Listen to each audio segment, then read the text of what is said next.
versus Trojans with Miranda, Cassie, Caleb, and me, Faith. today talking about the portrayal of the rage in the Greeks and the compassion in the Trojans in the story The Iliad and the movie Troy.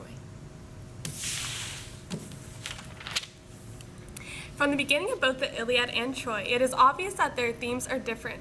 In the beginning of the Iliad, the story begins with Achilles' rage. However, in Troy, the Greeks' desire is for their names to live on, to have a legacy. The point of view for the Iliad was third-person omniscient. However, the point of view of Troy was from Odysseus. Finally, in the AENIED, Aeneas tells his own story. So in the Iliad, Prince Paris is invited to stay with Menelaus and his beautiful wife Helen. When Menelaus goes off to a funeral, Paris takes the opportunity to take Helen to Troy, thus beginning the war. Whereas in Troy, Helen and Paris are having an affair. Paris is invited to a party hosted by Menelaus, and then Helen willingly goes with Paris to Troy. Okay, so this war has started, and it obviously ties into the Greek mythology. How do the Greek gods fit into this? Well, the gods answer the prayers of their respective sides, but altogether they decide the fates of the war and everyone in it. Troy starts out with Agamemnon's army and another group fighting for an alliance to fight against the Trojans. So now that we know who Achilles is, I have a question. Isn't there a fighter on the Trojan side who can match Achilles? There is, sort of. His name's Hector. He's basically the Trojan version of Achilles. However, the two are very different by means of their personalities. Hector is much calmer than Achilles is. He is very big on honoring the gods, honoring the city of Troy, and most of all, honoring himself. He also takes the opinions of his men into consideration, something Achilles never did. But their biggest and probably most important difference is that Achilles is favored by the gods and Hector is not. This becomes very clear in their final battle. What happens in the final battle? Hector tries to make a truce with Achilles. Whoever dies, their body will return to his comrades and not be destroyed. Does it work? No, Achilles eventually wins the battle and kills Hector. He then stabs Hector's body multiple times, drags it around, and refuses to return it to the Trojans. That's harsh. His poor family, how do they react? His father, King Priam, has to be held back by his fellow Trojans because he is so upset. His mother and siblings are very sad. His wife, however, has a different reaction. She's sad, but not for Hector, but for their child. Why? Hector's wife realizes that with Hector gone, Troy will fall to the Greeks, and that her and her son will probably have to work for them for the rest of their lives. Very sad. That's a sad future to think about. It is. So I just have a question to ask you. So that we can... How is Priam and Achilles' interaction in the text different than the film? Priam and Achilles' interactions in the text is very different than the film. So, Priam and Achilles' interactions in the text is very different than it is in the film. In the text, for example, when King Priam goes to get back Hector's body, Achilles and Priam, they show the one begging Achilles, and they actually cry together. Whereas in the film, Priam has a little bit more of an attitude towards Achilles. He actually does get Hector's body. In both the film and movie, he does. However, in the film, Achilles does acknowledge Priam as being a good king to his people. Even though Priam and Achilles don't exactly agree on getting the body back. Like, he'll give it back, but he wasn't as honorable as he was in the text. And you can't forget that in the text, it was the gods who told Achilles to allow the body to be returned. They told him. Oh, and one more side note. In the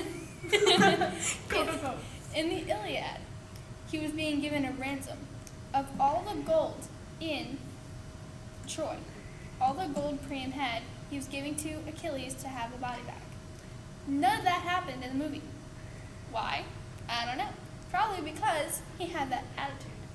But in both the film and the text, Achilles is shown having a lot of honor towards Priam and the Trojans by letting them have 11 days to mourn for Hector. It's that Achilles and Agamemnon, they're on the same side, but they seem to have this sort of grudge and these conflicts towards each other. So how does that tie in, considering they are both on the Greeks? Well, Agamemnon is pretty greedy, and in both the Iliad and the movie, it's easy to tell he hates Achilles because of the way the gods love him, and he's basically jealous. Why? But okay. He doesn't value honor or respect like the Trojans do, and Achilles does on some level, but not as much as the Trojans. And he's an overall tyrant. Achilles, on the other hand, strives for legacy and loves the idea of his name living on for thousands of years.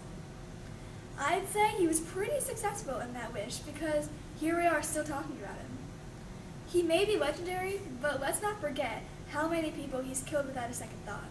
He hates Agamemnon just as much as Agamemnon hates him, and fights for no one but himself. What about some of their conflicts, like when Agamemnon steals Briseis? Why? He takes her because he knows Briseis is the prize of Achilles, and Achilles really values her, and I think he kind of likes her. But that's out of the question. Anyway,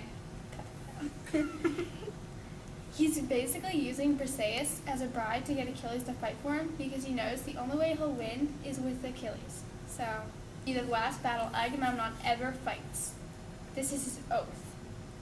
Swears by it. He says he will end Agamemnon's conflicts by killing him. That's the only way to end his conflicts. How was the horse portrayed in Troy, the movie? It's an intelligent and simple idea to get a handful of Greeks into Troy to take over the city. It was easily overlooked by the Trojans because they believed it appeared to the offerings of the gods, which pleased the Trojans. As we have discussed, the Greeks are seen as strong and brutal, yet they are masterminds in war. How is this shown in Troy? Well, as it is seen, the Trojans find this largely built house on their beach with the Greeks not in sight. In the horse, the Greeks are hiding. Yes. So a group of soldiers hide in the horse, and we're hoping to get into the city of Troy in a sneaky way. Yes, the Trojans believe that this horse is an offering to a deity. After all of the Trojans go to bed, out come the Greeks, opening the gates and unleashing an attack, destroying the city of Troy. Wow. As savage as the Greeks were, they were able to manipulate the Trojans into letting them into their very own home, their one safe place. Yes, it is fascinating.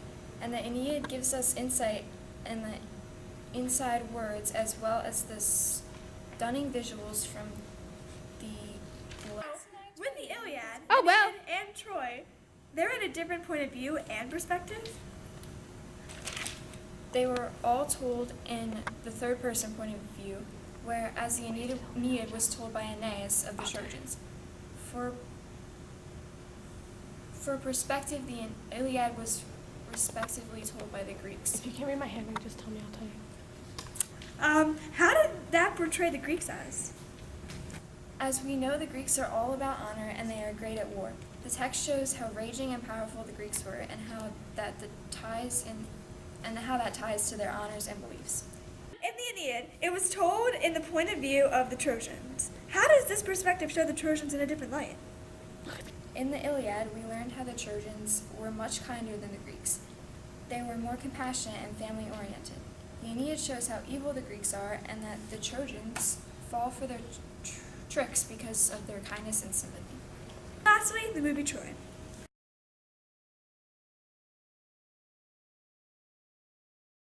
And that was our show. Thank you for joining us, and be sure to tune in next time when we talk about how the Romans become an empire. Bam!